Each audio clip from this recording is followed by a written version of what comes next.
টিভির পর্দায় আপনাদেরকে সকলকে স্বাগত। আমি পূজালি রয়েছি আপনাদের সঙ্গে। বহুদিন অর্থাৎ 2 মাস ধরে কিন্তু এই অন্নপূর্ণা যোজনার বেতন নিয়ে কিন্তু বেশ নানান প্রশ্ন জাগছিল সাধারণ মানুষদের মধ্যে। অনেকের মধ্যে ইতিমধ্যে তাদের ব্যাংক অ্যাকাউন্টে অর্থাৎ 1 কোটি মহিলাদের ব্যাংক অ্যাকাউন্টে কিন্তু অন্নপূর্ণা যোজনার পয়সা অর্থাৎ সেই টাকা পৌঁছে গেছে।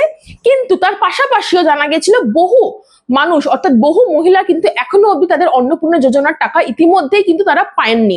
অর্থাৎ জানা গেছিল 1 আগস্ট থেকে কিন্তু এই সংখ্যা অর্থাৎ এই অন্নপূর্ণা যোজনার টাকা কিন্তু সাধারণ মানুষের কাছে পৌঁছে যাবে। কিন্তু ইতিমধ্যেই রাজ্য সরকারের তরফ থেকে জানানো হয়েছে ইতিমধ্যে কিন্তু তারা দ্রুত গতিতে নথি যাচাইয়ের কাজ কিন্তু অর্থাৎ নথি যাচাইয়ের প্রক্রিয়া কিন্তু চালিয়ে যাচ্ছে। জানা যাচ্ছে যে এই যতক্ষণ এই ভেরিফিকেশন সম্পূর্ণভাবে শেষ হচ্ছে ততক্ষণ তারা কিন্তু এই অন্নপূর্ণা যোজনার টাকা কিন্তু ছাড়বেন না বলে জানা যাচ্ছে। পাশাপাশি এটাও জানা গেছে সিটিজেন লগ ইনে কিন্তু অনেকেই তারা ভেরিফিকেশন ফর্ম অর্থাৎ তারাতে স্ট্যাটাস দেখতে পাচ্ছিলেন না, যারা অনলাইনের মাধ্যম দিয়ে চেক করছিলেন বা ভেরিফাই করছিলেন যে তাদের স্ট্যাটাস কত দূর।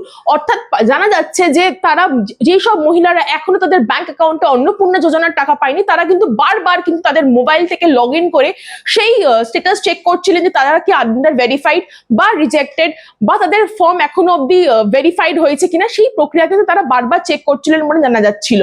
কিন্তু পাশাপাশি এটা জানা গেছিল 31 অর্থাৎ 31শে জুলাইয়ের রাত থেকে কিন্তু এই পোর্টাল কিন্তু তারা দেখতে পাচ্ছিলেন না, অর্থাৎ সিটিজেন লগ ইন পোর্টাল কিন্তু তারা শো করছিলেন না বলে জানা যাচ্ছে। সেই কারণে কিন্তু বেশ দুশ্চিন্তা কিন্তু সৃষ্টি হয়েছিল সাধারণ মানুষের মধ্যে এবং নানান প্রশ্ন উঠছিল সাধারণ মানুষের মধ্যে।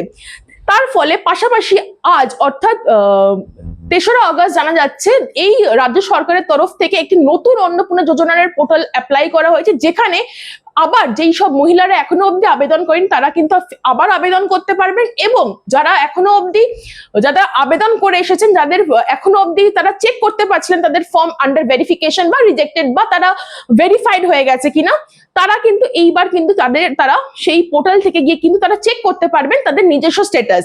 পাশাপাশি এটাও জানা যাচ্ছে যারা এই সমস্যায় ভুগছেন বা যারা অনলাইন ফর্ম ফিল আপ করতে পারছেন না তাদের জন্য কিন্তু রাজ্য সরকারের তরফ থেকে একটি হেল্পলাইন নাম্বার চালু করা হয়েছে, যেটা জানা যাচ্ছে সমাজ কল্যাণ দপ্তরের হেল্পলাইন নাম্বারটা হচ্ছে 1800-345-5505। আরেকবার বলবো নাম্বারটা হচ্ছে 1800-345-5505। এই নাম্বারে কিন্তু তারা ফোন করতে পারেন এবং তারা জিজ্ঞাসা করতে পারেন বা জানতে পারেন তাদের এখনো অবধি অন্নপূর্ণা যোজনা স্ট্যাটাস কি, অর্থাৎ তাদের ফর্ম কি ভেরিফাইড হয়েছে না এখনো অবধি রিজেক্টেড বা নাকি তারা ভেরিফাইড বা তাদের ব্যাংক অ্যাকাউন্টে টাকা পৌঁছে যাবে।